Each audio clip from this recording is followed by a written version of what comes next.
At our anniversary dinner, my husband raised a toast and laughed. 7 years wasted on a woman who couldn't tell a balance sheet from a bed sheet. The guests shifted uncomfortably as I slid a folder across the table. Interesting, I said. Because this falsified company audit shows you've been embezzling for years. And those hotel receipts with my best friend Maddie just went to everyone in your contacts. The lawyers arrived with both divorce and immunity papers before dessert. But the true surprise wasn't his betrayal. It was discovering who had been helping me all along. Before we jump back in, tell us where you're tuning in from, and if this story touches you, make sure you're subscribed, because tomorrow I've saved something extra special for you. I wasn't always this calculating. Once I was just Chloe Barrett, the trusting marketing executive who fell in love with Max Reynolds, the charismatic financial prodigy whose ambition matched my own. We met at a charity gala where he outbid everyone for a weekend in the Hamptons. Then, immediately invited me to join him. His confidence was intoxicating. His attention made me feel chosen. After a whirlwind romance, we married at the plaza with 400 guests witnessing our perfect union. For the first few years, our partnership seemed ideal. I managed creative campaigns for luxury brands while Max climbed the ranks at Reynolds Financial Group, his family's investment firm. We purchased a brownstone in Park Slope, traveled to 6 continents, and built what everyone called a power couple lifestyle. The subtle dismissiveness began in year 3. It started with small corrections when I'd speak about his work. "That's not quite how leverage works, honey," he'd say with an indulgent smile, though I'd been correct. Or, "Let me explain this in simpler terms," even when speaking to me about marketing, my actual expertise. By year 5, Max regularly spoke over me at dinner parties, finishing my thoughts as if I couldn't articulate them properly. "What Chloe is trying to say is," became his favorite phrase. Our friends, mostly his colleagues and their partners, would nod politely while I sat with a practiced smile. I began to notice something else too. The way Max's assistant Maddie would catch my eye across the room, her expression a mixture of pity and something I couldn't quite identify. The transformation was so gradual I barely recognized it happening. The confident executive I had been was slowly replaced by a woman who second-guessed herself, who checked her opinions before voicing them, who deferred to her husband's judgment even in areas where she once excelled. "Marketing is really just psychology for the masses," Max would say dismissively when I discussed campaign strategy. "The real work happens in finance. We're moving markets, not just minds." I started declining speaking engagements and leadership roles, convinced that I wasn't as capable as I once thought. Max encouraged this retreat, suggesting I focus on supporting his career trajectory, since his income had become our primary source of financial security. The shift in our relationship dynamics coincided with changes in Max's behavior. Late nights at the office became routine. Urgent business trips materialized with little notice. His phone remained permanently locked, and he began taking calls in another room, voice lowered. The classic signs were all there, but I was too enmeshed in self-doubt to recognize them. The discovery came on a rainy Tuesday in April. I had stayed home with a migraine, the kind that had become increasingly frequent as tensions in our marriage grew. Max had rushed off that morning, forgetting his tablet on the nightstand. When it chimed with an email notification, I glanced over instinctively. The preview showed just enough. "Last night was amazing. Same room at the Greenwich next week? M." My stomach dropped as I picked up the tablet. I shouldn't have swiped it. "Open." But Max had always used the same password for everything. My birthday. A twisted sentiment that now felt like mockery. The email opened to reveal a thread between Max and Maddie, my so-called friend who had been my husband's executive assistant for the past 3 years. The woman who had helped plan our anniversary, parties who had sent me thoughtful gifts when I was ill, who had listened sympathetically when I confided my concerns about my failing marriage. I scrolled through months of messages, each more intimate than the last. Explicit photos, detailed accounts of their encounters, plans for a future that didn't include me. Chloe still has no idea, Max had written. Too caught up in her little marketing campaigns to notice what's happening right under her nose. I set the tablet down carefully, as if it might detonate if handled too roughly. The pain behind my eyes intensified as I moved to my home office and locked the door. For hours, I sat motionless, staring at the framed photos of our life together. Pictures that now seemed like elaborate props in a performance I hadn't realized I was part of. When the tears finally came, they weren't the desperate sobs I expected, but quiet streams that carried away the last vestiges of the woman I had allowed myself to become. By evening, something had shifted inside me, a clarity of purpose I hadn't felt in years. I opened my laptop and created a new folder titled Project Restoration. Inside, I started a document and typed my first entry. April 15th, Discovery Day. Evidence of affair with Monsieur beginning documentation phase. The next morning, I called in sick for the first time in 3 years. While Max was at work, I began a methodical search of our home. In his desk drawer, beneath false-bottomed files, I found hotel receipts, handwritten notes, and a small jewelry box containing a diamond bracelet with an inscription, "For M always." Our anniversary was in 2 months. The bracelet was clearly not intended for me. But nestled alongside these personal betrayals were unexpected discoveries. Financial documents with concerning discrepancies, copies of wire transfers to offshore accounts, and a USB drive containing spreadsheets with dual reporting systems. One official, one showing significantly different numbers. I photographed everything, careful to return items exactly as I found them. That night, I smiled through dinner as Max recounted his exhausting day of client meetings, knowing he had actually spent 3 hours at the Greenwich Hotel with his assistant. "You seem different," he remarked as we prepared for bed. "More relaxed." "Just gained some perspective today," I replied, maintaining eye contact until he looked away first. For the first time in years, I slept deeply, unburdened by the weight of not measuring up to an impossible standard. I had found a new purpose, not to save my marriage, but to save myself while ensuring Max faced consequences for his choices, both the personal and professional ones. The next day, I reached out to an old college friend, Reagan Sullivan, now a partner at a prestigious law firm specializing in both high-asset divorces and financial crimes. Our meeting was arranged under the guise of catching up over lunch, a normal activity that wouldn't trigger Max's suspicions if he happened to check my calendar or credit card statements. "It's been too long," Reagan said, embracing me at an out-of-the-way bistro 20 miles from our neighborhood. Her smile faded as she took in my expression. "What's wrong, Chloe? You sounded strange on the phone." I placed my phone on the table between us, screen displaying a photo of Max and Maddie entering the Greenwich Hotel. "I need legal advice," I said quietly. "And I think I may have uncovered something bigger than just an affair." The cafe's ambient noise provided perfect cover as I laid out what I'd discovered for Reagan.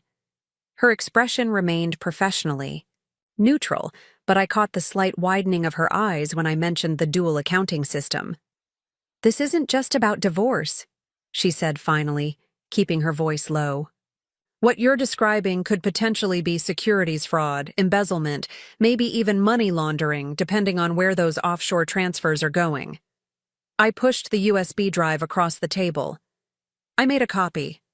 Everything I've found so far is on here." Reagan discreetly pocketed it. "I'll have my financial forensics team look at this. In the meantime, you need to be extremely careful. If Max suspects you know anything about the affair, or especially the financial irregularities, it could complicate everything." "I've thought about that," I said, taking a sip of water to steady myself.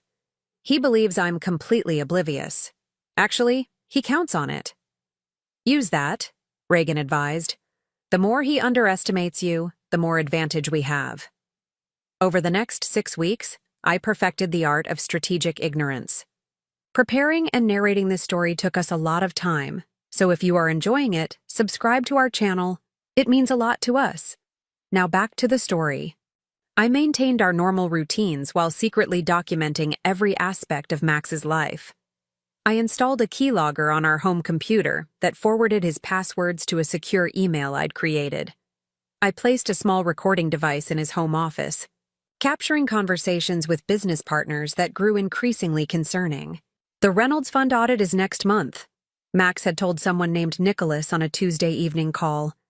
We need to clean up the discrepancies before then.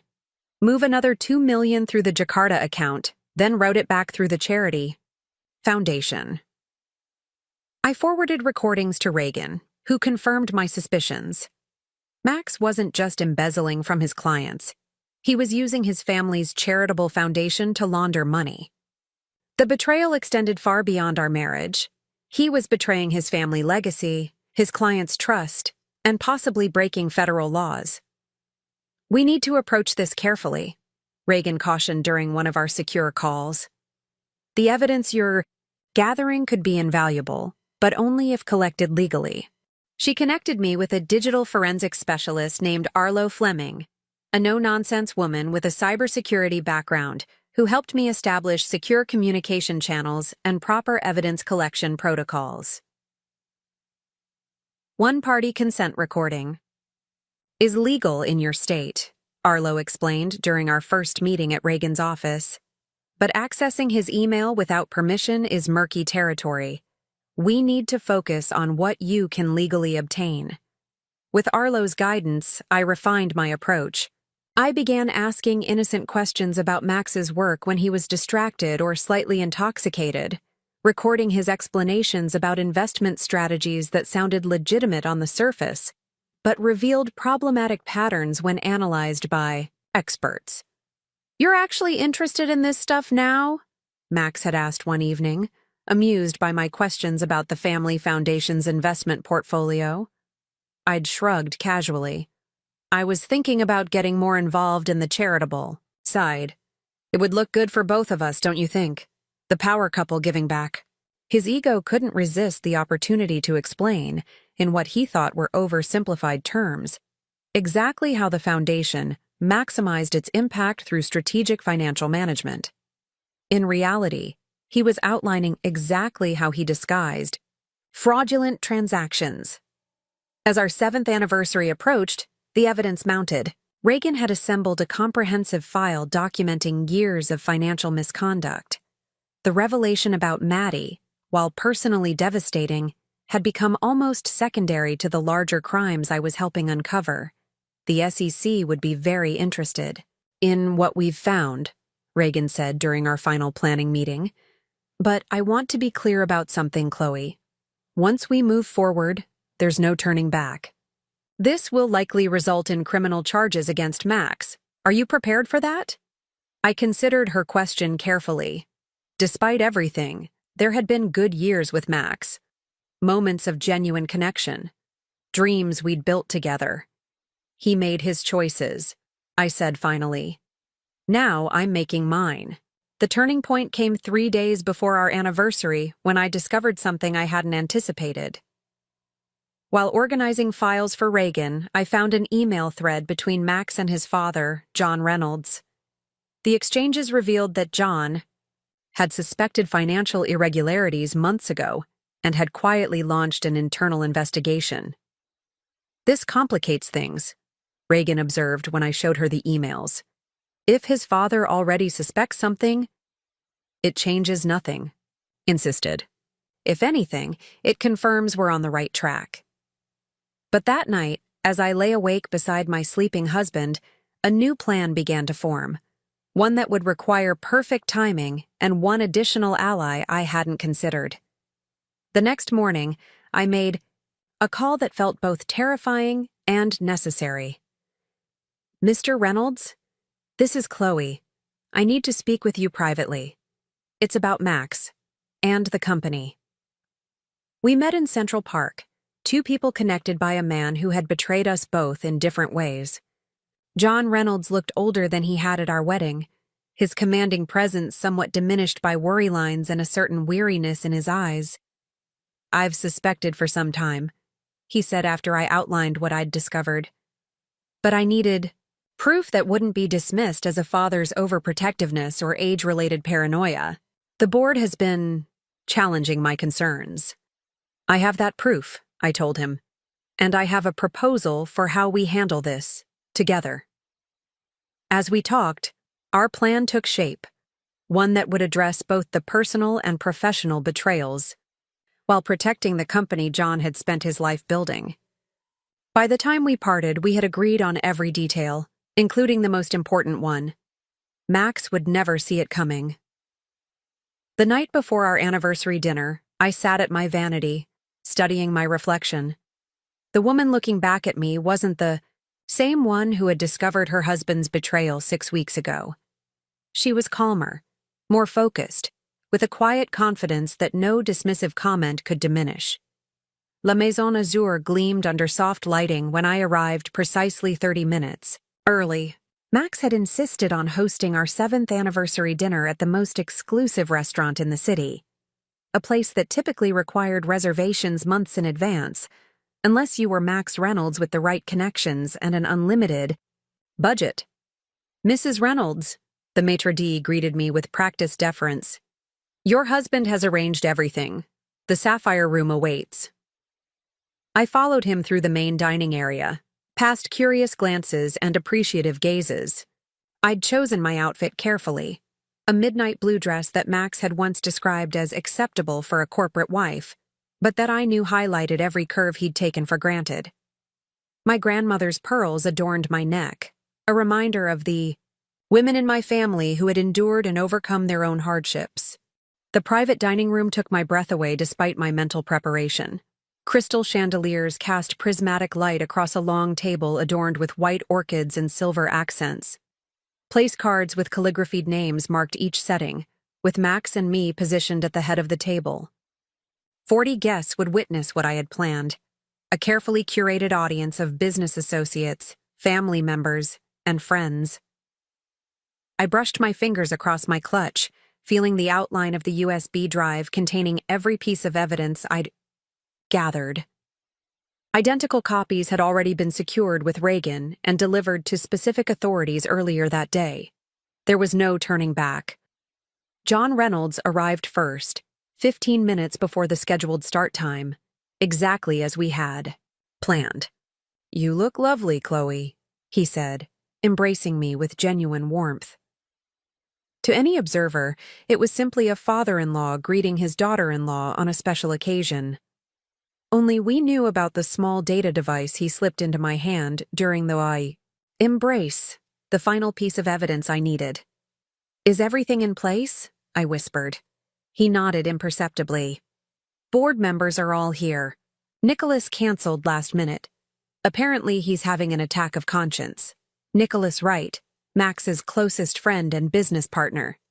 His absence was noteworthy but wouldn't derail our plans. "And Margaret?"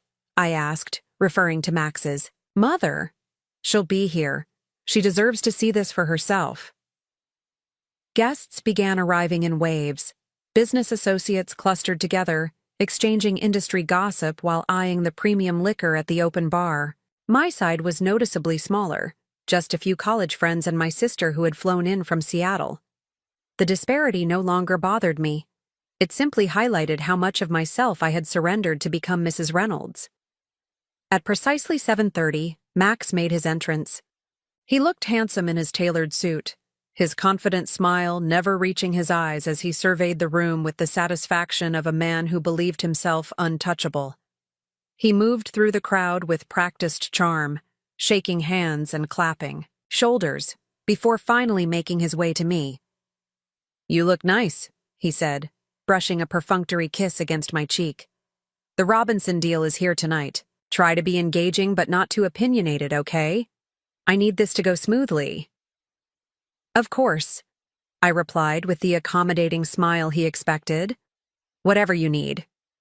He studied me for a moment, perhaps sensing something different in my tone, but was quickly pulled away by an eager investment banker.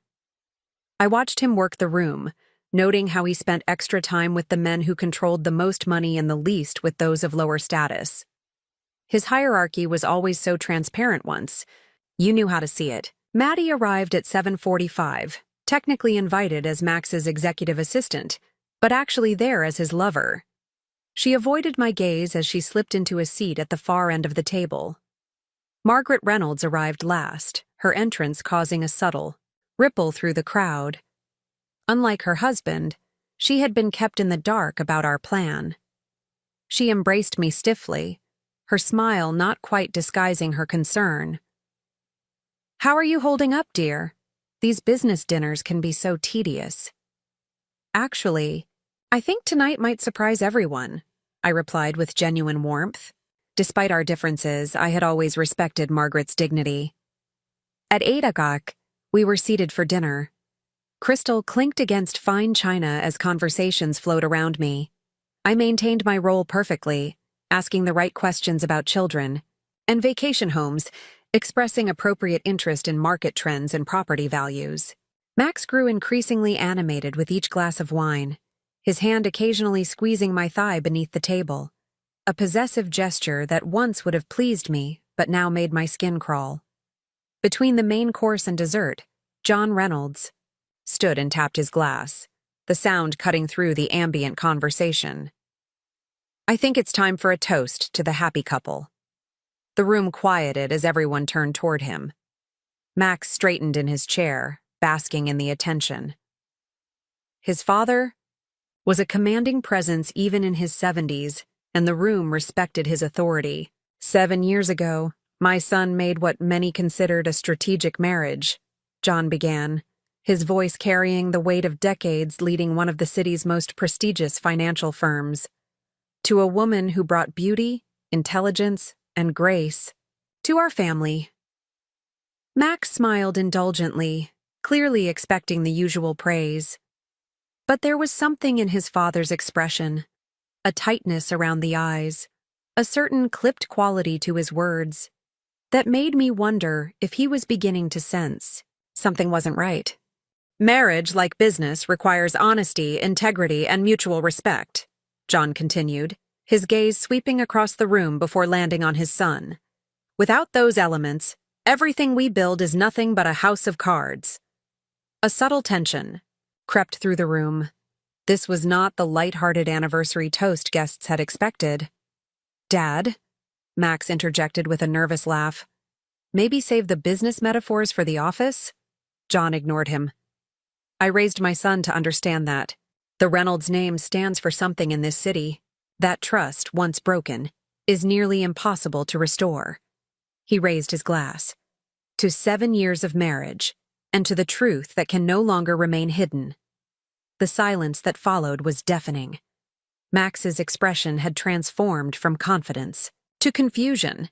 He recovered quickly, standing to take control of the moment. "Well, that was cryptic," he laughed, raising his own glass. "Let me offer a more straightforward toast." His eyes found mine, that familiar condescending smile playing at his lips. "To 7 years with a woman who couldn't tell a balance sheet from a bedsheet, but who's been the perfect corporate wife nonetheless." A few uncomfortable chuckles broke the silence. Most guests seemed unsure how to react to such a backhanded compliment. I felt rather than saw John and Margaret Reynolds stiffen on either side of me. The moment had arrived. With deliberate calm, I reached for my clutch and withdrew the folder we had prepared. "I'd like to respond to that toast," I said, my voice carrying clearly through the stunned silence. "It's interesting you should mention balance sheets," I said, sliding the folder across the table toward Max. "Considering how creative you've been with them lately." Max's smile remained fixed, but a flicker of unease crossed his eyes as he glanced at the folder without opening it. "What's this, honey? Anniversary gift? Perhaps we can save it for later." "Oh, but it can't wait," I replied, maintaining eye contact. "After all, everyone's here. Your family, your colleagues, your clients, the people who trust you." The atmosphere in the room shifted, Conversations died away as attention focused on the unexpected tension between us. Max reached for the folder, with practiced nonchalance, but I noticed the slight tremor in his fingers as he flipped it open. Inside were side-by-side comparisons of Reynolds Financial Group's official audit reports and the actual transactions I had documented. 7 years of discrepancies, all meticulously organized and annotated. Max's face drained of color as he flipped through the pages. "What is this?" he whispered, all pretense gone from his voice. "Evidence," I said simply, "of embezzlement, money, laundering through the family foundation, and securities fraud, among other things." Someone gasped. A glass shattered somewhere to my right. But I kept my eyes fixed on Max, watching the realization dawn that his carefully constructed world was collapsing. "You've misunderstood," he began, looking desperately around the table. "These are complex financial strategies that Chloe has misinterpreted. She has no background in—" "Actually," John Reynolds interrupted, rising to stand beside me, "our forensic accountants have verified everything in that report. There's no misinterpretation, son." Max stared at his father in disbelief. "You knew about this?" "Not at first," John admitted. "But I started noticing irregularities in the foundation accounts months ago. When Chloe came to me with her concerns, it confirmed what I'd begun to suspect." Max's expression hardened as he turned back to me. "You went behind my back? To my father? Just like you went behind mine with Maddie?" I replied quietly. The room fell completely silent. All eyes turned to Maddie, who had shrunk into her chair, face flaming with humiliation. "Oh, yes," I continued, removing my phone from my clutch. "I know about the affair. The hotel meetings during client dinners. The plans you were making for after you divorced me." I tapped my phone screen once. "And now, so does everyone else in this room." Phones began chiming throughout the dining area. Guests reached for them reflexively, confusion turning to shock as they viewed the explicit messages and hotel receipts I'd discovered during my investigation. "You had no right," Max snarled, half rising from his seat. "Actually, I had every right," I countered calmly. "As your wife, as a board member of the Reynolds Foundation, and as a citizen concerned about financial crimes." His business partner, James Wilson, was already on his feet, scanning through the financial documents with growing alarm. "Max, is this accurate? The Jakarta transfers? The shell companies? This could implicate all of us." "It's being taken out of context," Max insisted, desperation edging into his voice. "This is a personal vendetta, not legitimate evidence." "Then perhaps you'll find the SEC more objective," came a new voice from the entrance to the private dining room. All heads turned to see Reagan standing in the doorway, legal briefcase in hand and 2 colleagues beside her. The restaurant had fallen eerily silent, with only the gentle classical music continuing as if nothing extraordinary was happening. "Max Reynolds," Reagan said, approaching our table with measured steps. "I'm Reagan Sullivan, representing Mrs. Reynolds in divorce proceedings." She placed a leather portfolio on the table. "These papers address the dissolution of your marriage and Mrs. Reynolds's immunity agreement with federal prosecutors." "Immunity?" Max's voice cracked as the implications sank in. "For her full cooperation in the investigation into Reynolds Financial Group's fraudulent activities," Reagan explained professionally. "The evidence she provided has been instrumental in uncovering systemic fraud that might otherwise have gone undetected." Max's eyes darted between Reagan, his father, and me, looking for an ally and finding none. "This is ridiculous," he sputtered. "Whatever she thinks she's found is completely fabricated or misunderstood. Chloe doesn't understand the first thing, about complex financial operations." Reagan smiled thinly. "Is that so?" She removed another document from her briefcase. "Perhaps you could explain the context of this recorded conversation from March 18th, when you instructed your CFO to falsify quarterly reports. Or these emails where you discussed creating fictitious clients to justify disappearing funds." The Ein. Blood drained from Max's face. You recorded me? That's illegal.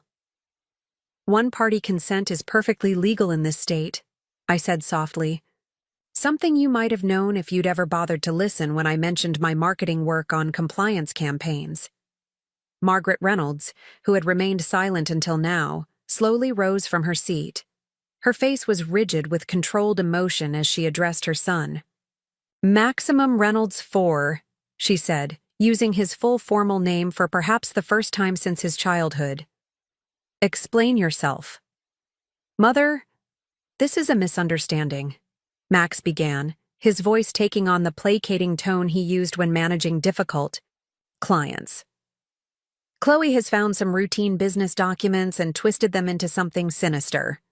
Don't, Margaret cut him off sharply. I was a Reynolds before you were born. I sat on that board for 20 years before you joined it. Do not insult my intelligence by suggesting I can't recognize fraud when I see it documented in black and white. The rebuke seemed to hit Max harder than anything else that had happened. He had always counted on his mother's unconditional support and admiration. Now, watching her expression of disgust, something in him seemed to crumble.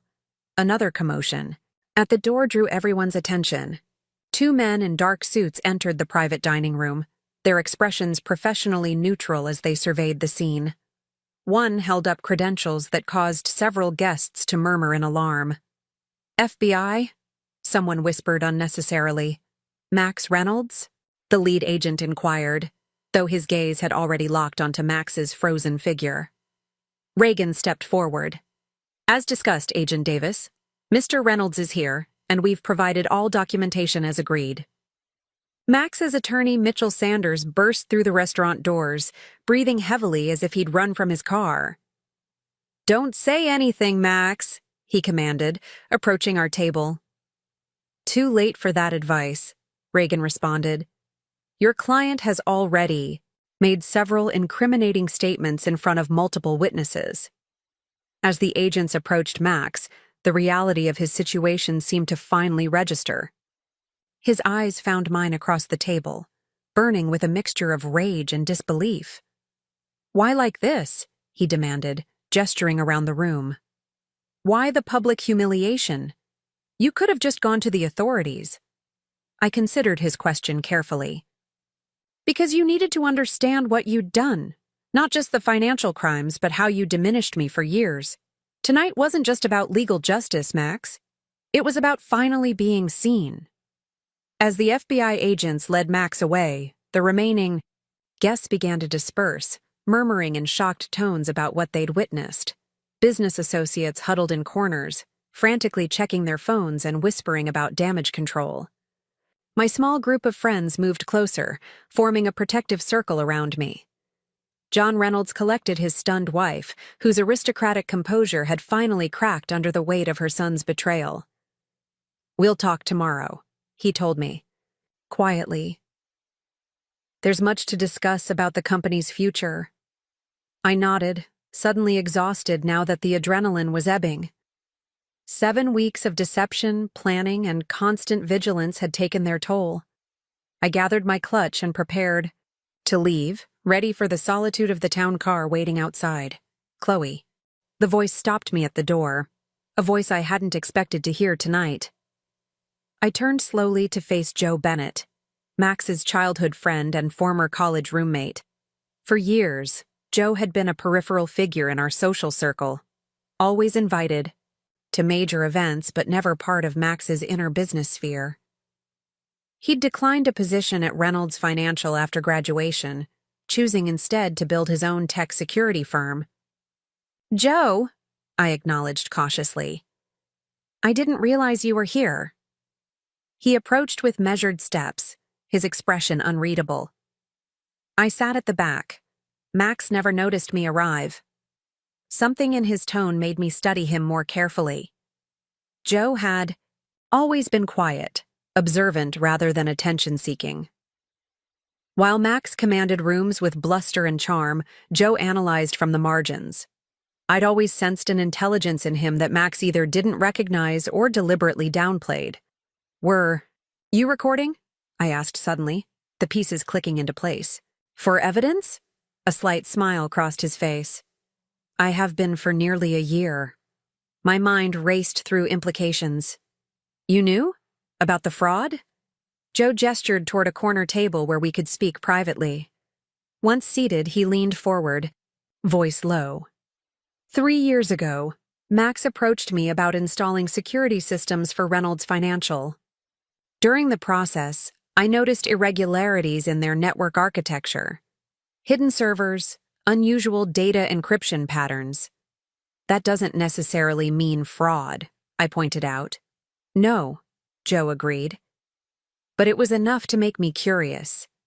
I built backdoors into the security system, a standard practice to allow for maintenance, but I maintained access even after installation was complete. What I found, he shook his head. Let's just say I've been documenting everything since then. I stared at him, processing this revelation. Why didn't you go to the authorities? Insufficient evidence, he replied pragmatically. I could see data patterns suggesting fraud, but nothing concrete enough for prosecution. Then about a year ago, I noticed something else. Someone inside Reynolds Financial was also tracking the irregularities, collecting evidence. John, I said immediately. Joe shook his head.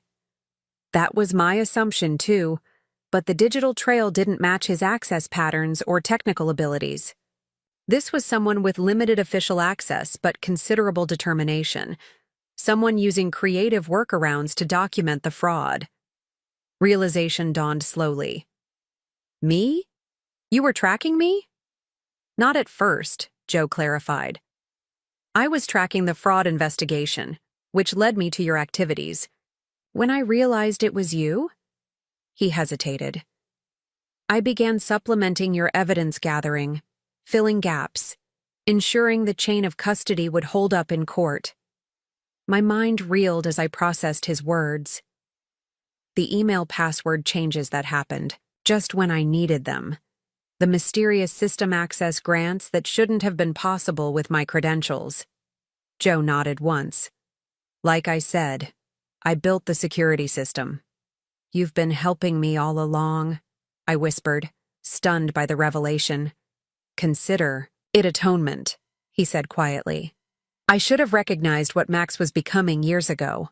We all should have. Instead, everyone enabled him. His parents by believing he could do no wrong. His business partners by turning blind eyes to ethical shortcuts. Me by remaining silent when I discovered the fraud. And me, I added softly, by allowing him to diminish me until I almost believed it myself. For a moment, we sat in contemplative silence, two people who had orbited Max Reynolds's magnetic field for years before breaking free in their own ways. There's something else you should know, Joe said finally. The FBI didn't just show up tonight because of your evidence or Reagan's coordination. They've had an ongoing investigation into several investment firms, including Reynolds Financial. Your evidence was the final piece they needed, but this goes beyond Max. Nicholas Wright, I said immediately, remembering his conspicuous absence tonight. Joe raised an eyebrow, impressed. Yes, Nicholas turned state's evidence 3 days ago. He's been working with federal prosecutors to implicate several major players in the industry. Max was actually a smaller fish in a much larger pond of corruption. The revelation should have shocked me, but somehow it made perfect sense. Max's inflated ego would never allow him to see himself as anything but the mastermind, even when he was just another cog in a larger machine. Is that why you're here tonight? I asked. As part of the federal investigation? Joe hesitated before answering. Partly. I've been a confidential informant for the past 6 months, but I also came because… He paused, choosing his words carefully. I wanted to see you take your power back. Something in his expression, open admiration without a hint of patronization, made me see Joe Bennett in an entirely new light. Had he always looked at me this way, while I was too enmeshed in Max's orbit to notice? So what happens now? I asked, suddenly aware of how unprepared I was for life after tonight. All my planning had focused on this confrontation, with little thought to what would follow. "That depends," Joe replied. "The FBI will want to interview you again, more formally. This time, the Reynolds financial scandal will dominate financial news for months. There will be lawsuits, criminal trials, regulatory investigations. And the company? John has options," Joe said thoughtfully. "With Max removed, there's a chance to salvage the legitimate parts of the business. The Reynolds name still carries weight, especially if they demonstrate full cooperation with authorities and make restitution to defrauded clients." I nodded, thinking of John's brief comment about discussing the company's future. "He'll want me involved in that process." "Because you helped expose the fraud rather than participate in it," Joe agreed. "Your marketing expertise would be valuable in rebuilding public trust." The idea was both appealing and terrifying. Stepping into a leadership role at the very firm where I'd been treated as an ornamental wife rather than a capable professional. "You don't have to decide anything tonight," Joe said, seeming to read my thoughts. "Take time to process everything that's happened." As we sat in contemplative silence, the restaurant staff discreetly began clearing the abandoned anniversary dinner. The elaborate cake, a 7-tiered masterpiece that had cost more than most people's monthly rent, remained uncut on its silver stand. 6 months after that fateful anniversary dinner, I stood at the entrance of the Reynolds Financial Group, headquarters, now renamed Reynolds Trust and Investment. The scandal had dominated financial news for weeks, then months, exactly as Joe had predicted. 3 other major investment firms had been implicated in the wider investigation, with senior executives facing serious federal charges. Max had eventually accepted a plea deal, trading testimony against bigger players for a reduced sentence. 10 years instead of 30. The last time I saw him was across a courtroom, where he sat hollow-eyed and diminished, barely resembling the confident man who had once dismissed me so casually. The marble lobby looked the same, but the company within had been transformed. John Reynolds had stepped back into the role of CEO during the crisis, implementing sweeping reforms with a transparency that industry analysts called revolutionary. Nearly half the board had been replaced, many executive positions reorganized, and an independent ethics committee established with actual enforcement powers. "Ms. Barrett," the receptionist greeted me with warm professionalism. No longer Mrs. Reynolds, I had reclaimed my maiden name along with my identity. "The board is ready for you." I adjusted my tailored suit, dark blue, crisp and commanding, and took the elevator to the top floor. The boardroom where I'd once felt like an ornamental accessory now awaited my presentation as a respected professional. John Reynolds rose to greet me as I entered. "Chloe, thank you for coming." The past months had aged him, new lines etching his face, but there was also an unburdening, the relief of secrets finally aired and addressed. "Thank you for the opportunity," I replied, setting up my presentation materials with practiced efficiency. Around the table sat the new board, a diverse group of finance professionals selected for their expertise and ethical reputations rather than their connections. Margaret Reynolds occupied a chair near her husband, her role in the company reconstruction surprisingly vital. After the initial shock, she had channeled her considerable social and business acumen into salvaging what could be saved of the Reynolds legacy. "As you know," I began once everyone was settled, "we've spent the last 3 months conducting extensive market research on public perception of financial institutions following the industry-wide scandal. For the next 40 minutes, I presented the comprehensive rebranding strategy I'd developed, not as Max's wife or the whistleblower, but as the founder and CEO of Barrett Strategic Communications, the boutique agency I had established after the dust settled. Transparency isn't just ethical, it's good business, I concluded. Our research shows that 68% of high net worth individuals would pay higher fees for demonstrably ethical investment management. The Reynolds name can become synonymous with this new paradigm, turning a crisis into an opportunity for industry leadership. The board's questions were incisive but respectful. No one spoke over me or simplified my answers, a stark contrast to the dismissive treatment I'd once accepted as normal. "Excellent work," John said when the discussion concluded. "The board will review your proposal and have a decision by next week." I gathered my materials, exchanging professional goodbyes with board members as they filed out. Margaret lingered, behind, approaching me when we were nearly alone. "I'd like to apologize," she said, her usual formality softened by sincerity. "For years, I watched Max undermine you and said nothing. I studied the woman who had once intimidated me with her old money poise and exacting standards. You didn't create that dynamic." "No, but I enabled it," she admitted. "I was raised to believe wives should defer to husbands in business matters. I applied that outdated standard to you, even as I was actively involved in Reynolds Financial. Myself. The hypocrisy is embarrassing." Her candor surprised me. "We all participated in dynamics we wouldn't choose now," I offered. "What matters is what we do going forward."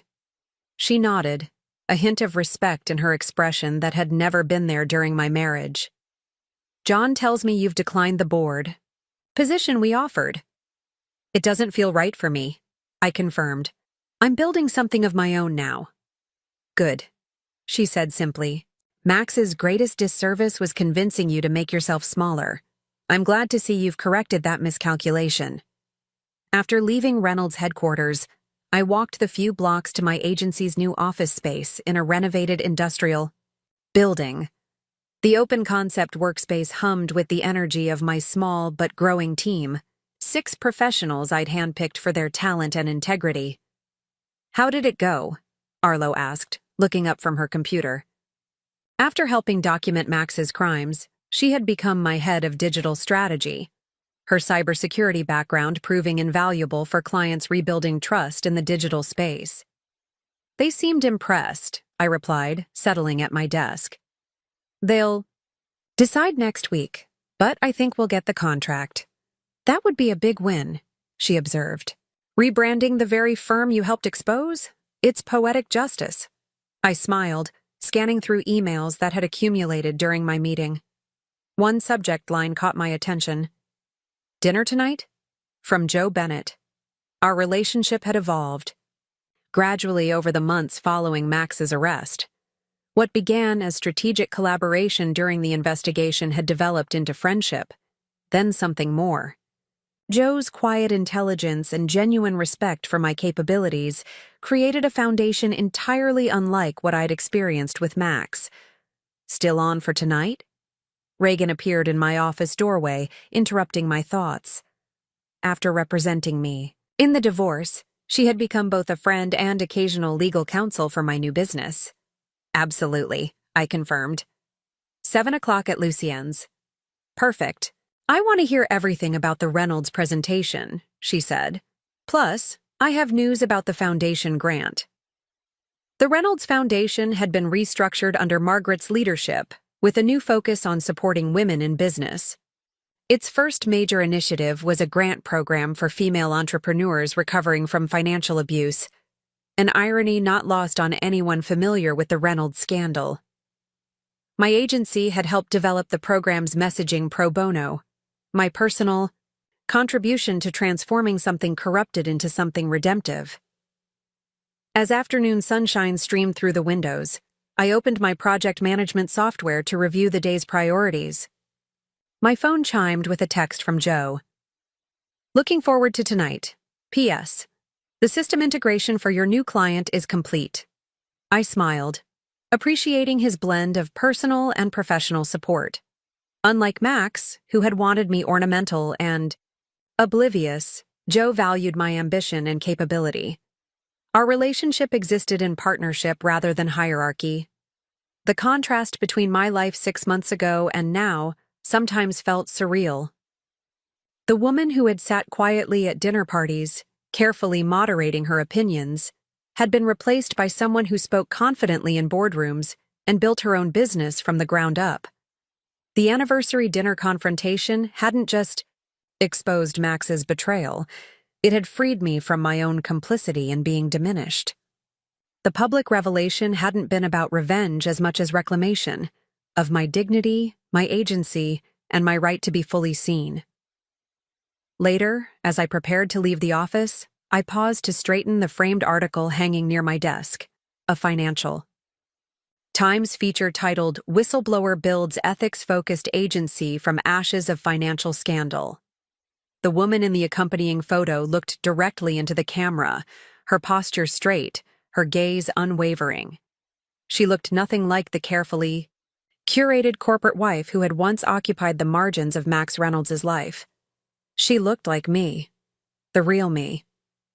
Finally.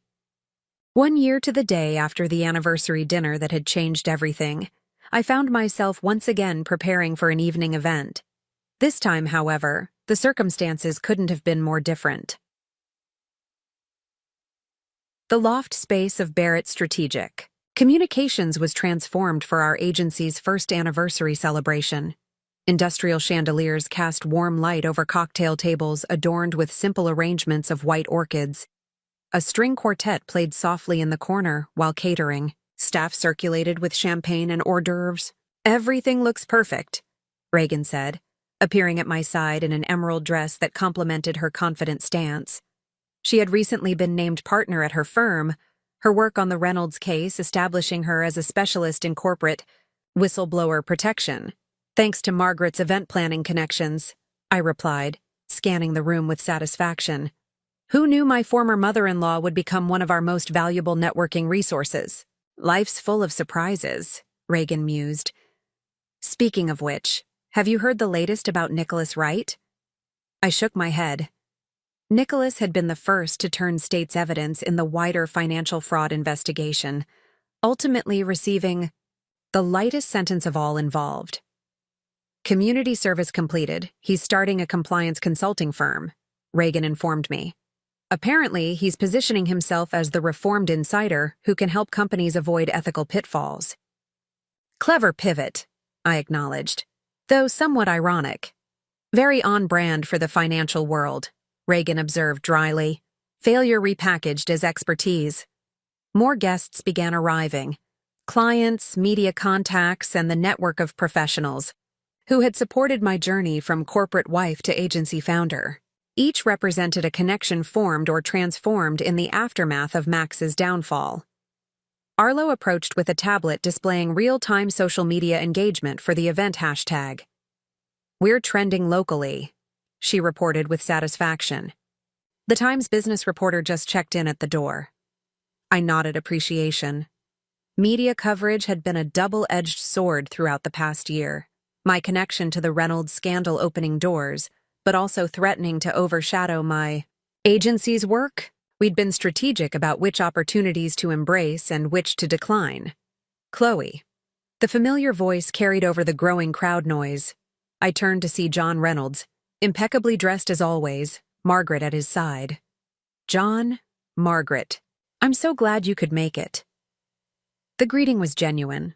Our relationship had evolved into something neither of us could have anticipated during my marriage to Max. "We wouldn't miss it," John replied warmly. "Besides, the Reynolds Trust quarterly report shows clear benefits from our partnership with your agency. The numbers speak for themselves." Margaret nodded in agreement. "Trust in the Reynolds name is at 72% among high-net-worth clients, higher than before the scandal, remarkably enough." "Transparency as competitive advantage," I said, echoing the core strategy I'd developed for their rebranding. "People value honesty, even about past mistakes." "A lesson that came at great cost," John acknowledged, a shadow crossing his features. Though he never spoke of Max to me, I knew he visited his son monthly at the Federal Correctional Facility upstate. Margaret did not. As the Reynolds moved to greet other guests, Joe appeared beside me, handsome in a charcoal suit that complemented my burgundy dress. His tech security firm had expanded significantly since the Reynolds case, with corporate clients, newly concerned about internal fraud detection. "Quite a turnout," he observed, his hand resting lightly at the small of my back. "The who's who of New York business. And not a single person who knew me only as Max's wife," I noted with satisfaction.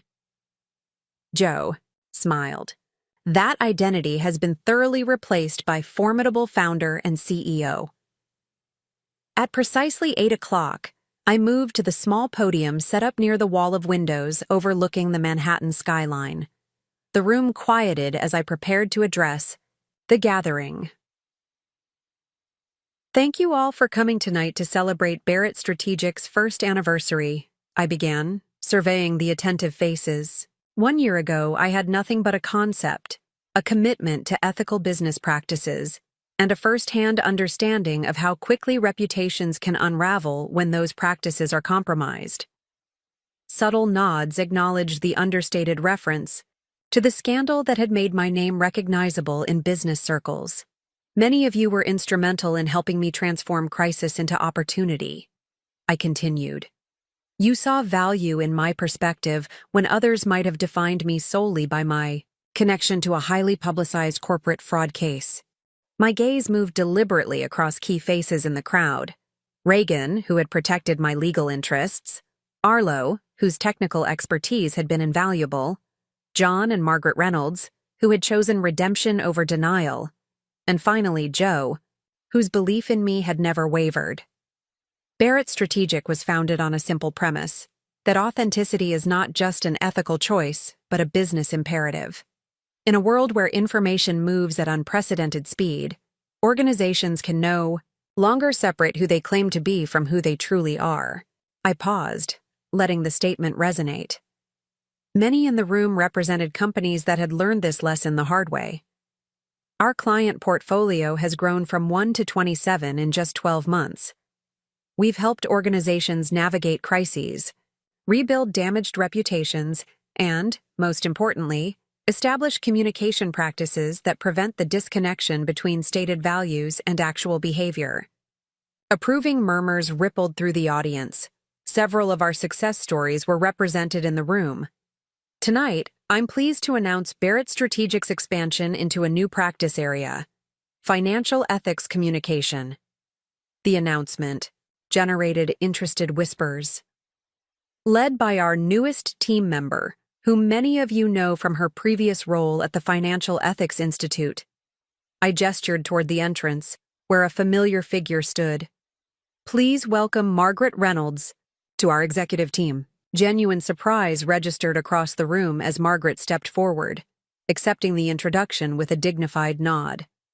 Her decision to join my agency had been kept strictly confidential until this moment. "Margaret brings unparalleled insight into the challenges facing financial institutions in the post-scandal landscape," I explained. "Her guidance will be invaluable as we help clients navigate new regulatory requirements and heightened public expectations." The symbolism wasn't lost on anyone present. The Reynolds family matriarch aligning herself professionally with the woman who had exposed her son's crimes. It represented the final severing of old loyalties and the formation of new ones based on shared values rather than family obligation. As Margaret joined me briefly at the podium to acknowledge the applause, I caught Joe's eye in the crowd. His expression held pride without possession, admiration without entitlement, everything that had been missing in Max's gaze. Later, as guests mingled and networked throughout the loft, I stepped onto the terrace for a moment of quiet reflection. The city stretched before me, lights glittering against the darkening sky. Somewhere in that landscape was the restaurant where, 1 year ago, I had finally stopped playing a role in someone else's story. The terrace door opened behind me, and Joe joined me at the railing. "You've accomplished something remarkable," he said, nodding toward the celebration continuing inside. "Not just a successful business, but a complete reinvention." "Not reinvention," I corrected gently. "Reclamation. Everything I am now was already there, just hidden under years of accommodation and compromise. Joe considered this. Fair distinction. Either way, it's impressive. We stood in comfortable silence, the cool evening air a pleasant contrast to the warmth of the gathering inside. I received an interesting call today, Joe said after a moment. Federal prison upstate.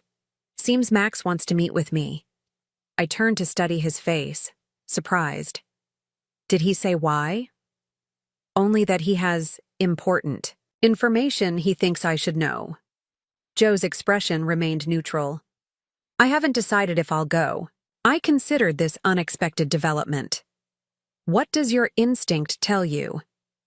That Max Reynolds still believes he can manipulate situations to his advantage, Joe replied thoughtfully. But also that if I don't go, I'll always wonder what he wanted to say. The old Chloe might have offered people-pleasing advice or deferred to Joe's judgment entirely. The woman I had become simply nodded. You'll make the right decision either way. Behind us, the celebration continued, a testament to possibilities I couldn't have imagined when I was playing the role of the perfect corporate wife. The future stretched before me, unscripted and authentically mine. 2 weeks after Barrett Strategic's anniversary party, I sat in my office reviewing quarterly projections when my phone buzzed with a text from Joe. Just left prison. Need to talk? Dinner tonight? The message sent a flutter of unease through me. Joe had decided to visit Max after all, despite our mutual concerns about what manipulation might be behind the request. I replied with a simple 7 p.m. at my place and tried to refocus on work, though my concentration was broken. That evening, I prepared a simple meal, more as an activity to occupy my hands than from any real appetite. When Joe arrived, the tension in his shoulders told me everything I needed to know before he spoke a word. That bad? I asked, pouring him a glass of wine. Joe accepted it gratefully. Complicated, he corrected, loosening his tie. Max has changed. Prison has stripped away much of his arrogance, though not all of it. I gestured for us to sit at the kitchen island rather than the more formal dining table. This conversation called for directness, not ceremony. He's been following the news about Barrett Strategic, Joe continued, and apparently Reynolds Trust. He seemed genuinely surprised by your partnership with his parents. I'm sure that was a shock, I acknowledged, unable to suppress a small, satisfied smile. Joe took a contemplative sip of wine. The reason he wanted to see me was about Nicholas Wright. This caught me off guard. Nicholas? What about him? Max claims Nicholas wasn't just involved in the fraud. He was the architect of it. According to Max, Nicholas designed the entire offshore structure and created the dual reporting system years before Max even joined the executive team. I processed this information carefully. That contradicts everything that came out in the investigation and trials. Nicholas received the lightest sentence because he was portrayed as a reluctant participant who eventually did the right thing. Exactly, Joe said. Max claims the authorities got it completely backward. He says Nicholas orchestrated everything, then successfully positioned himself as the whistleblower when he realized the scheme was about to collapse. And we're supposed to believe Max? I asked skeptically. The man has every reason to deflect blame. That's what I thought too, Joe admitted. But he had documentation I'd never seen before. Copies of early planning emails, meeting notes, structure diagrams, all predating his executive role. He's been working with a new lawyer to build a case for appeal based on this evidence. A chill ran through me. If there's any truth to this, Nicholas Wright successfully rehabilitated his image, completed minimal community service, and is now positioning himself as an ethics consultant. Joe finished my thought. While Max serves a 10-year sentence. I moved to the large windows overlooking the city, trying to process this potential shift in everything we thought we knew. Even if this is true, what does Max expect you to do about it? Joe hesitated, and I turned to face him, suddenly alert to something he wasn't saying. Joe? He wants you to help build a public case exposing Nicholas, Joe admitted reluctantly. He believes your agency's credibility on ethics issues, combined with your connection to the original case, would make the accusations impossible to ignore. I stared at him, incredulous. He wants my help? After everything? He knows it's an outrageous request, Joe said. But he also knows the evidence alone might not be enough. The narrative around Nicholas is firmly established, the reformed insider who saw the light. Breaking that narrative would require someone with significant public credibility. Someone like me, I said flatly. Joe nodded. Someone exactly like you. I returned to my seat, mind racing through implications. This is absurd. Even if every word is true, why would I help Max? He anticipated that question, Joe replied. He said to tell you that this isn't about him anymore. It's about justice, the principle you claimed was your motivation all along. The calculated appeal to my integrity was so perfectly aimed that I almost laughed. Even now, Max was thinking several moves ahead, using my own values as leverage.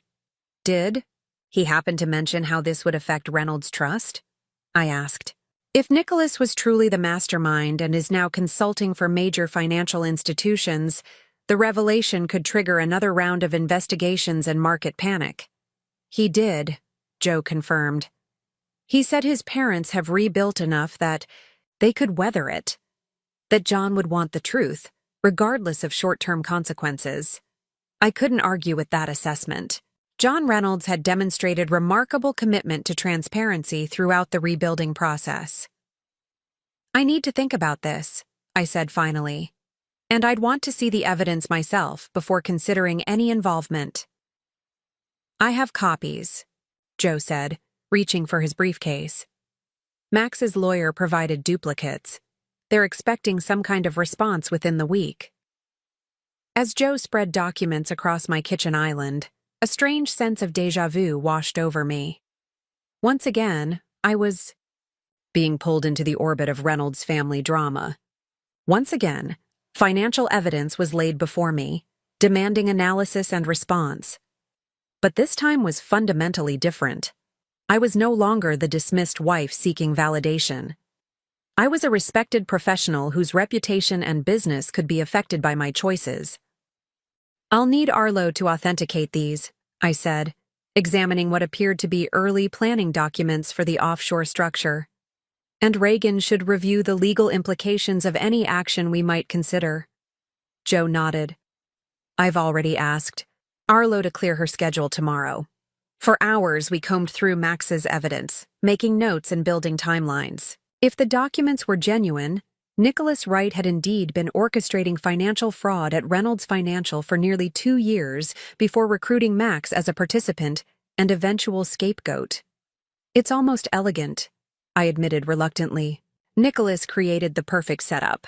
He designed the fraud, recruited others including Max to implement it, kept his own hands relatively clean, then positioned himself as the cooperative insider when things started to unravel.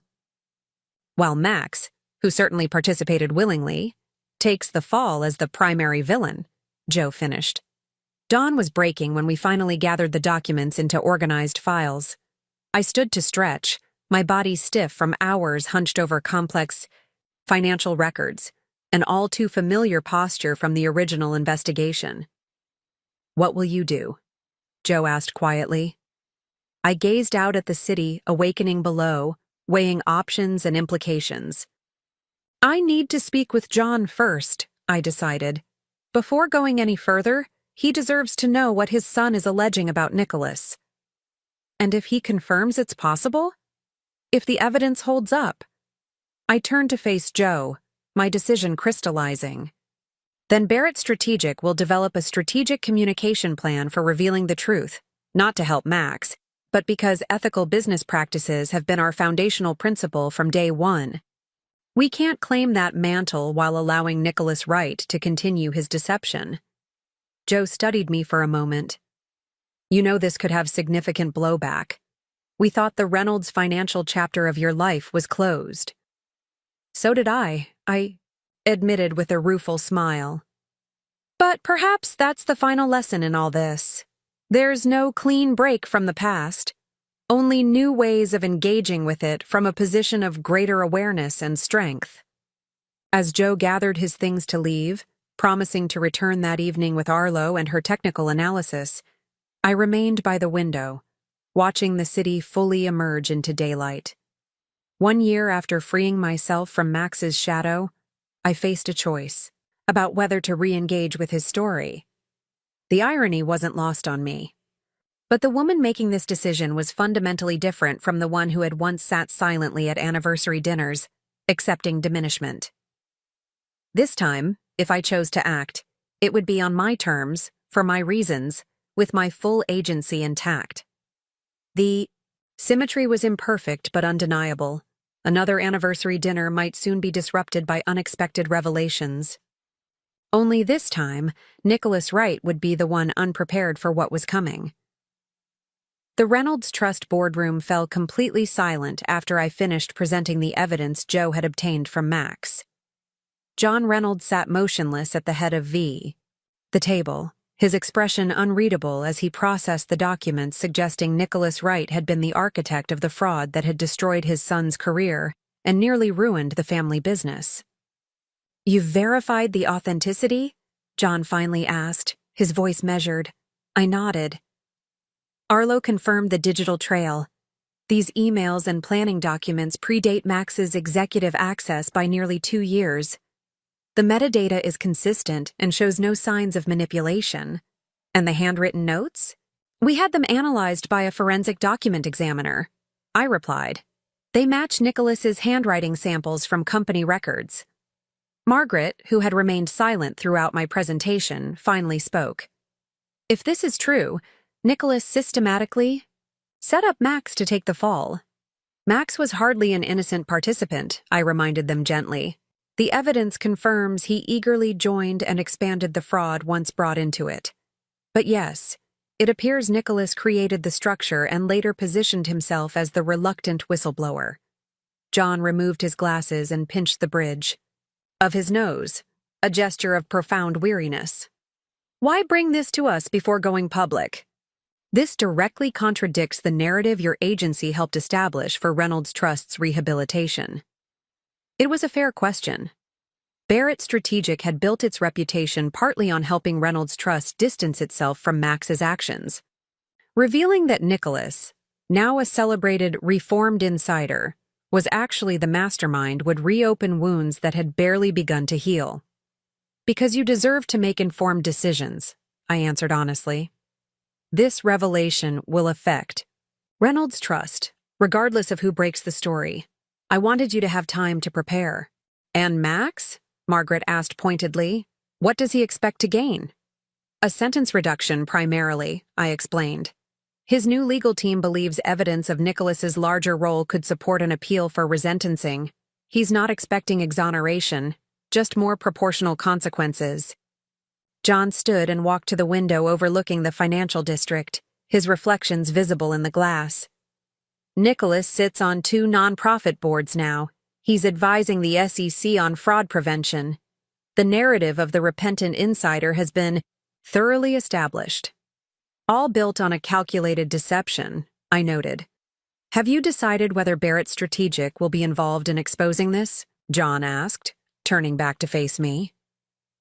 "That depends partly on this conversation," I admitted. "My agency specializes in ethical communications. If this evidence is solid, and we believe it is, we can't in good conscience allow Nicholas's deception to continue. But we're also sensitive to how this might impact Reynolds Trust." John exchanged a long look with Margaret, an entire conversation passing between them without words. "We rebuilt this company on transparency," he said finally. "If Nicholas Wright deliberately orchestrated this fraud and then manipulated the justice system to minimize his own culpability while maximizing my son's, I want that truth revealed, regardless of short-term consequences to Reynolds Trust." Margaret nodded in agreement. "The company survived the original scandal, It will survive this revelation as well. Their unified stance didn't surprise me. Despite everything, John and Margaret Reynolds had consistently chosen integrity over expedience since the original fraud was exposed. There's something else you should consider, I said carefully. If Max's evidence proves Nicholas was the architect, it raises questions about other players who might have been involved earlier than previously thought. John's gaze sharpened. You're referring to the board members who resigned after the scandal? Yes, I confirmed. The timeline in these documents suggests at least 3 former board members might have had knowledge of the fraud framework before it was fully implemented. This could extend beyond Nicholas, Margaret realized, her expression grim. Potentially, I agreed, which is why how we proceed matters significantly. By the time I left Reynolds Trust headquarters, we had agreed on a coordinated approach. John and Margaret would privately brief their current board and legal team. Meanwhile, Barrett Strategic would develop a comprehensive communications strategy for revealing the truth about Nicholas Wright, not to help Max, but because it was the right thing to do. Back at my agency, I assembled a small, trusted team. Arlo for technical analysis, Reagan for legal guidance, and my 2 senior strategists. For message development, we need absolute discretion, I emphasized as we gathered in the conference room. If Nicholas gets wind of this before we're ready, he'll launch a preemptive campaign to discredit the evidence and our motives. Speaking of motives, Reagan interjected, how do we address the obvious criticism that you're doing this to help your ex-husband? It was the question I'd been wrestling with since first seeing Max's evidence. By being absolutely transparent about the source and our verification process, I replied. We acknowledge Max's self-interest in providing these documents while demonstrating their veracity independently of his claims. We should also prepare for significant backlash, Arlo added. Nicholas has built powerful alliances in the financial community. He'll frame this as a vindictive ex-wife trying to rehabilitate her disgraced husband, which is why timing and control of the narrative are essential, I agreed. We released the evidence and analysis simultaneously to multiple outlets. No exclusives, no advance leaks, just comprehensive documentation that speaks for itself. For the next 2 weeks, we worked methodically, building an airtight case. We created a detailed timeline showing Nicholas's early development of the fraudulent structure. We compiled authenticated communications demonstrating his recruitment of Max and others into the scheme. Most damning, we uncovered evidence of Nicholas's careful self-positioning as the reluctant insider once the scheme began to unravel. 3 days before our planned release, I received an unexpected call from Margaret Reynolds. Nicholas has requested a meeting with John and me, she said without preamble. Tomorrow morning. He claims to have information about irregularities in our current compliance procedures. My pulse quickened. He knows something's coming. Apparently, Margaret confirmed. John is inclined to cancel, but I wonder if there's strategic value in hearing what he has to say. I considered the possibilities. If you meet with him, we need to ensure it's documented. He may try to offer some kind of deal or threaten countermeasures. I'll have our general counsel attend and insist on recording the conversation for compliance purposes, Margaret decided. Nicholas built his rehabilitation on transparency advocacy. He can hardly object. The next day, I waited anxiously in my office for news of the meeting. When my phone finally rang, it was John Reynolds himself calling. Nicholas offered us a deal, he reported, his voice tight with controlled anger. He proposes to publicly discover problems in his past fraud detection work, taking responsibility for oversight failures that allowed Max's activities to continue undetected longer than they should have. Rewriting history again, I observed. Without admitting his actual role. Exactly, John confirmed. In exchange, he wants us to publicly support his new ethics consulting practice and make him the face of our enhanced compliance efforts. The audacity is almost impressive, I remarked. How did you respond? Margaret asked him directly whether He was concerned about any specific information that might emerge about his past role at Reynolds Financial, John replied. His reaction was illuminating. He immediately became defensive, then suggested that disgruntled former employees might try to distort the historical record to serve their own agendas. He's definitely heard something, I concluded. Did he specifically mention Max? Not by name, John said.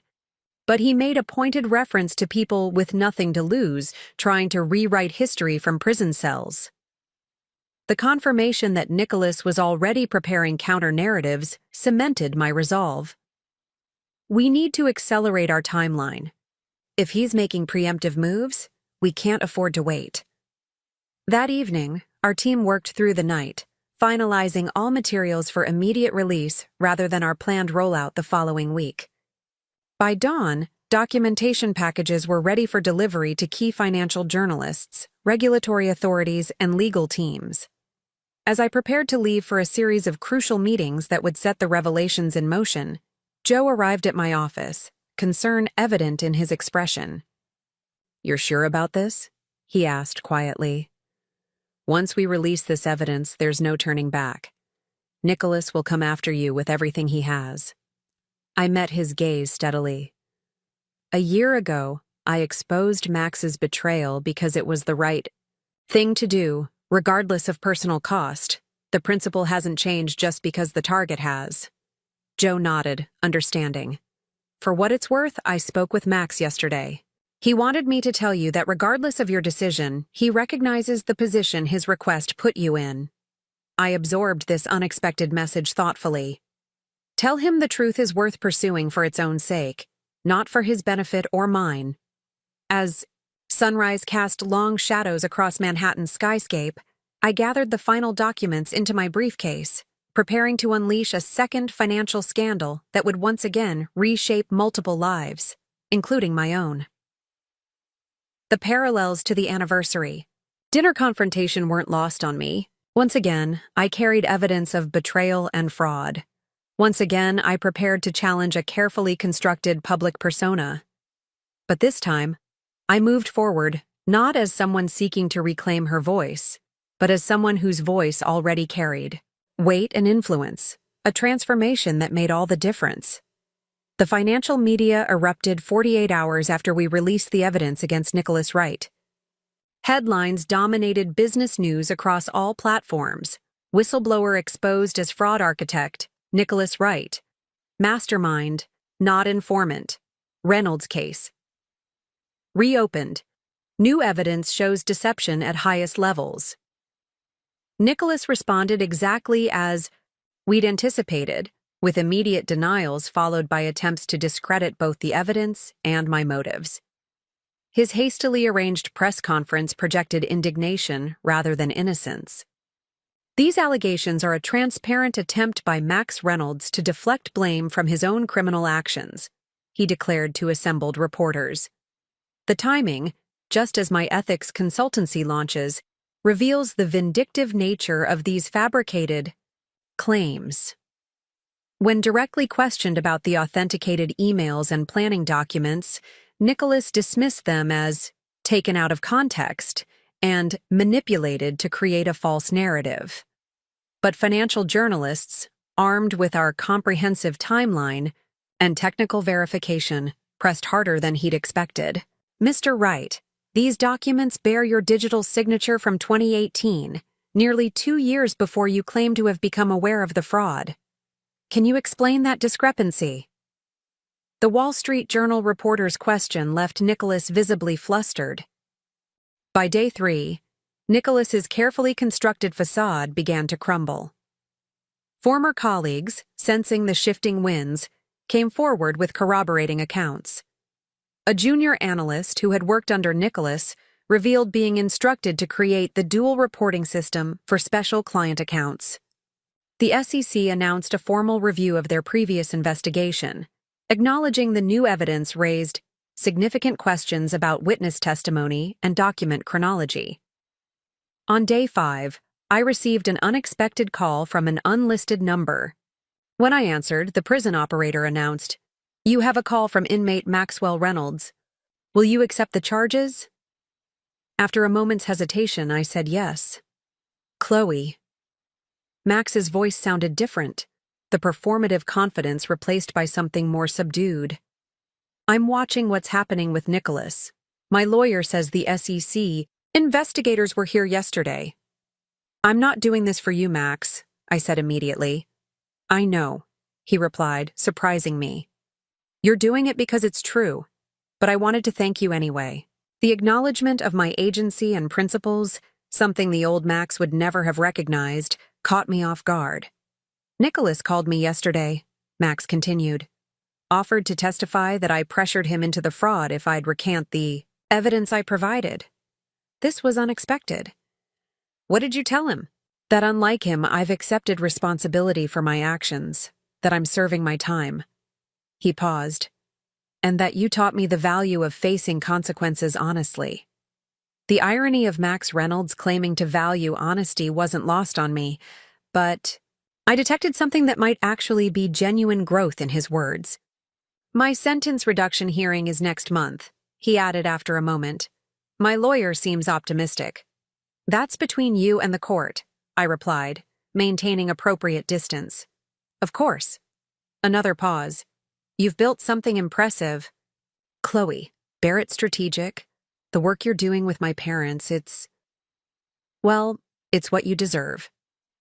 Before I could respond, the operator announced the call time was ending. Goodbye, Max, I said simply. Goodbye, Chloe. The call disconnected, leaving me with complicated emotions I hadn't anticipated. Not forgiveness exactly, but perhaps something like closure. By the end of the second week, Nicholas Wright's carefully constructed reputation had completely unraveled. His ethics consultancy clients severed ties, nonprofit boards requested his resignation, and the SEC formally reopened their investigation with him as a primary target rather than valued witness. The press eventually came for me as well, questioning whether my involvement was motivated by personal vendetta. I addressed the scrutiny directly in a carefully worded statement. Barrett Strategic became involved in this matter after rigorous verification of evidence showing significant misrepresentation of historical facts. While the source of the initial documents is Mr. Reynolds, our investigation and authentication were conducted independently. Truth and integrity remain our guiding principles, regardless of where that path leads. John and Margaret Reynolds stood firm as well, issuing a joint statement that acknowledged the painful revelations while reaffirming their commitment to transparency. Learning that the fraud that nearly destroyed our family company was more deliberate and orchestrated than previously understood is deeply disturbing. However, we remain committed to facing truth, however difficult, and continuing Reynolds Trust's mission of ethical financial stewardship. 1 month after the revelations, I sat in my office reviewing press coverage that had finally begun to shift from scandal to analysis. The prevailing narrative had evolved from ex-wife's revenge to recognition of the substantial evidence and my agency's professional handling of the matter. Joe entered with 2 coffee cups, setting one on my desk. The SEC just announced formal charges against Nicholas Wright and 2 former board members. They're crediting your evidence package as the catalyst. I took a sip of coffee, processing this latest development. And Max? His resentencing hearing has been scheduled. Based on his cooperation and the new evidence, his lawyers expect a significant reduction. I nodded, feeling neither satisfaction nor regret, just the quiet certainty that truth had prevailed, regardless of complex personal histories involved. You know, Joe said thoughtfully, most people would have stayed far away from anything connected to their ex-husband. You walked straight back into the fire because it was the right thing to do. I smiled slightly. Not back into the fire. Through it, perhaps, but on my own terms this time. 6 months after Nicholas Wright's exposure, I stood in the auditorium of Columbia Business School, adjusting my notes before addressing the Packed Ethics in Business Leadership seminar. Students and faculty had filled every seat, with additional attendees standing along the walls. Ms. Barrett, "We're ready whenever you are," the department chair informed me, gesturing toward the podium. The irony wasn't lost on me. Being invited as an ethics expert when 2 years earlier I had been complicit in my silence, allowing Max's unethical behavior to continue unchecked. Life's trajectories rarely follow predictable paths. "Thank you for joining us today," I began, surveying the attentive faces. "My name is Chloe Barrett, and my journey into business ethics came through an unconventional route, by first failing to uphold them." A ripple of interest moved through the crowd. I had rejected the department's suggested title of whistleblowers. Wisdom in favor of something more honest. Complicity and courage, ethical choices in corporate cultures. Before I founded Barrett Strategic Communications, before I exposed financial fraud at Reynolds Financial Group, I spent years as the silently complicit wife of a man committing securities fraud. I knew something was wrong long before I acted. That uncomfortable truth is where any meaningful discussion of ethics must begin, with our capacity for both moral failure and moral courage, often within the same life story. For the next hour, I shared the unvarnished reality of my experience, not the sanitized version that had become financial media legend, but the messy, complicated truth. I spoke about the gradual erosion of confidence that made me vulnerable to Max's dismissiveness. I acknowledged my initial motivations for gathering evidence being personal rather than ethical, and I discussed the complex aftermath of exposing Nicholas Wright years later, when I had no personal stake beyond commitment to truth. The most dangerous ethical failures don't happen in dramatic moments of obvious choice, I explained. They happen in small compromises, in the silent permission we give others when we don't speak up, in the stories we tell ourselves to justify an action. During the Q&A session, a young woman raised her hand. "How do you respond to critics who say your agency's success is built on your connection to these financial scandals rather than your actual expertise?"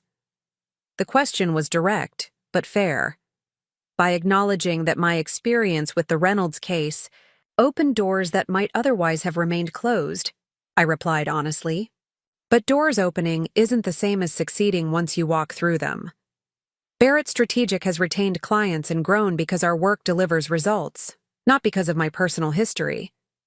As the session concluded, several students approached with business cards and questions. Among them was a young woman who waited until the others had dispersed. "Ms. Barrett, my name is Alexis Reynolds," she said quietly.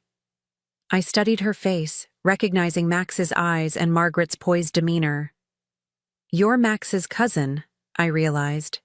"Thomas's daughter." She nodded. "I've been following your career since everything happened. I'm graduating next month with my MBA, and I've been offered a position at Reynolds Trust." "That's wonderful," I replied, genuinely pleased.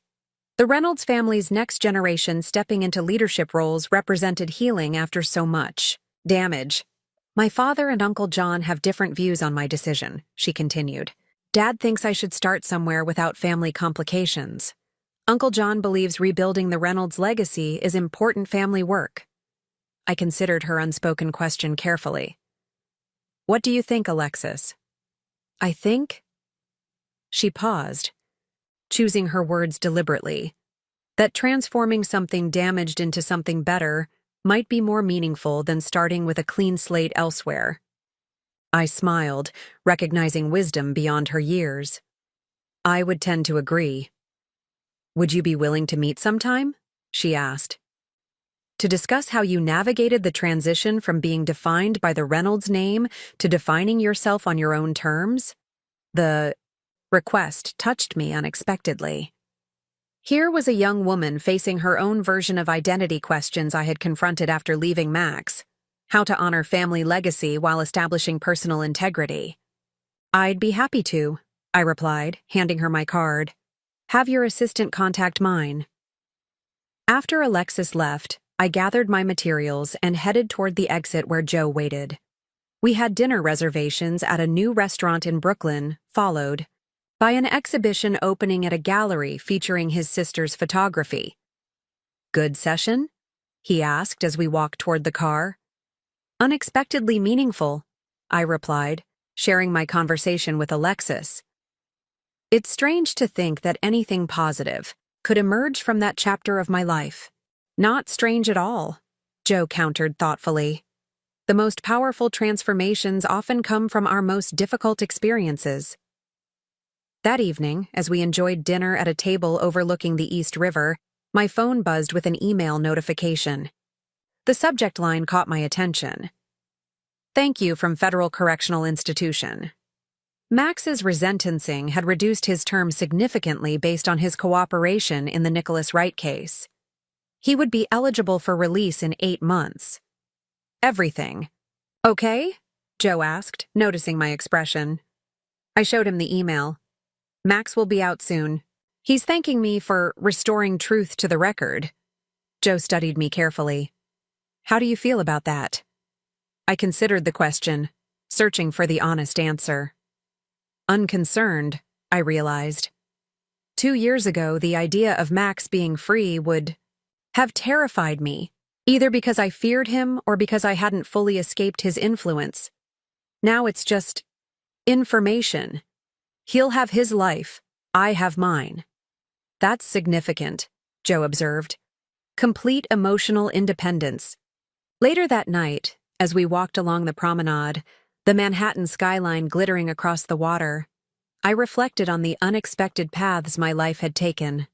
From dismissed corporate wife to whistleblower, from vindicated truth-teller to respected business leader, each role building on the previous, none defining me completely. "What are you thinking about?" Joe asked as we paused to look at the view. "Legacy," I replied. "How we never really know which of our actions will matter most in the end." The most meaningful consequence of exposing Max wasn't the justice served or my business success. Perhaps it was this moment of unexpected mentorship with a young Reynolds woman seeking to build something honorable from a complicated family history. Every ending creates space for new beginnings, sometimes in ways we could never anticipate. 18. Months after my Columbia lecture, I stood in the reception area of Barrett Strategic's expanded offices, greeting clients and industry colleagues at our 3rd anniversary celebration.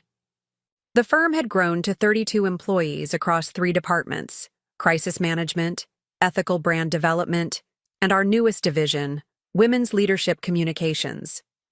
"Quite different from last year's celebration," Reagan observed, joining me as I surveyed the crowded space. Her recent appointment as a federal judge had been announced the previous week, marking another milestone in her impressive career. "Growth brings good challenges," I agreed. The agency had doubled its client roster and opened a small London office. Success had arrived not through clever marketing, but through consistent results and unwavering commitment to ethical communication practices. Across the room, Margaret Reynolds was deep in conversation with 2 corporate clients. Her transition from Reynolds family matriarch to respected ethics communicator had been remarkably successful, bringing gravitas and insider perspective to our financial sector work. "Have you seen the latest Fortune profile?" Arlo asked, appearing with her tablet. The headline read, "Barrett Strategic, Building an Ethics Empire from Scandal's Ashes." "They're still leading with the Reynolds connection," I noted, skimming the article. "But at least the substance focuses on our actual work." 3 years is nothing in media narrative time, Arlo reminded me pragmatically. "Give it another 2, and they'll lead with your industry innovations instead." The elevator doors opened, and Alexis Reynolds entered with her father Thomas. After our mentorship conversations, she had indeed joined Reynolds Trust, already making her mark with initiatives, connecting ethical investment practices to climate responsibility. "Chloe," Thomas greeted me warmly, a significant change from the awkward interactions that had followed my divorce from Max. "Remarkable gathering. John sends his regrets. Board meeting in London." "I understand completely," I assured him. John Reynolds had gradually stepped back from daily operations at Reynolds Trust, though he remained board chairman and an occasional strategic advisor to Barrett Strategic. As I circulated among guests, I was approached by a reporter from the key Wall Street Journal who had covered both Reynolds scandals. "Any comment on Maxwell Reynolds' new position?" he asked without preamble.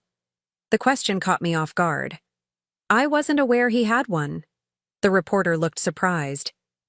"The announcement went out this morning. He's joining the Financial Integrity Project as a consultant on fraud prevention." I absorbed this information without visible reaction. After Max's release, he had maintained a low profile, occasionally speaking at compliance seminars but largely staying out of public view. This new role represented a significant step into professional rehabilitation. "I wish him success in contributing positively to the field," I replied diplomatically. After the reporter moved on, Joe appeared at my side. "You heard about Max?" I nodded. "Interesting career choice." "The Financial Integrity Project is legitimate," Joe acknowledged. "They've done important work on regulatory reform." "Then I hope he adds value," I said simply. What remained unspoken between us was the evolution this moment represented. 2 years earlier, news of Max rebuilding his career might have triggered concern or resentment. Now it was merely information about someone who occupied an increasingly distant part of my past. As I prepared to deliver remarks to our gathered guests, I caught sight of my reflection in the glass walls of our conference room. The woman looking back at me, confident, accomplished, defined by her own choices rather than her relationship to a powerful man, had been there all along, waiting for the chance to emerge. "Thank you all for celebrating with us tonight," I began, raising my glass. 3 years ago, Barrett Strategic was founded on a simple premise: that truth matters, that how we communicate reveals who we are, and that ethical leadership isn't just right, it's sustainable. As applause filled the room, I silently acknowledged how completely the narrative had shifted. From Max's anniversary toast dismissing me as someone who couldn't tell a balance sheet from a bedsheet, to leading a thriving agency specializing in ethical communication.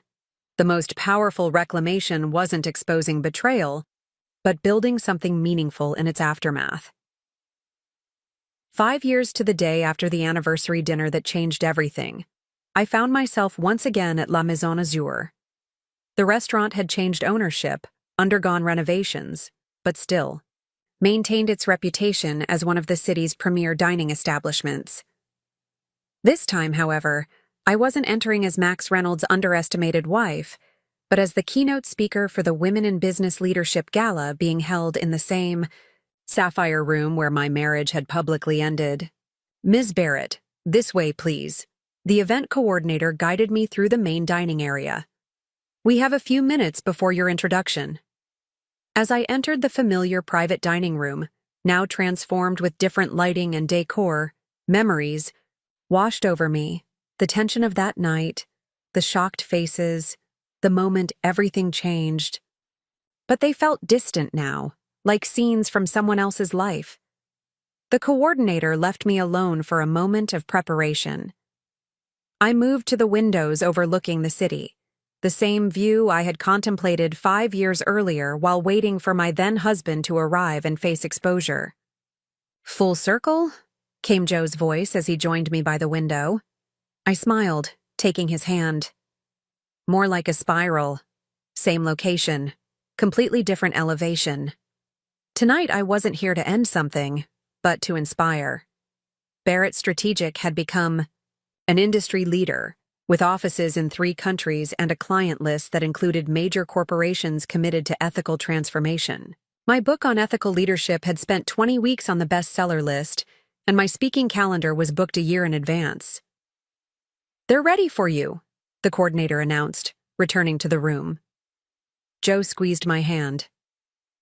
"I'll be at our table." As I approached the podium, surveying the room filled with accomplished women and supportive allies, I felt a profound appreciation for the journey that had brought me here. 5 years ago, I stood in this very room and found my voice. I began, watching recognition dawn on some faces as they made the connection. Not for the first time. I'd always been articulate. But for the first time with complete authenticity and without fear of diminishment. The audience leaned forward, engaged by the personal revelation. What I discovered that night wasn't just the power of speaking truth, but the importance of how we respond when life reveals our own complicity in dynamics that diminish us. Whether in personal relationships or professional environments, we all face moments that define us, not by what happens to us, but by how we choose to move forward. I spoke for 30 minutes about leadership, ethics, and the particular challenges women face in male-dominated industries.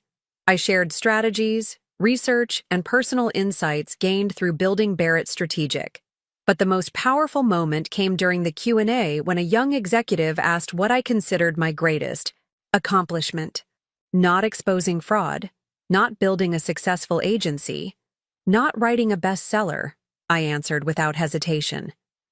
My greatest accomplishment was reclaiming my own narrative, learning to define myself by my choices rather than by my relationship to someone else's power.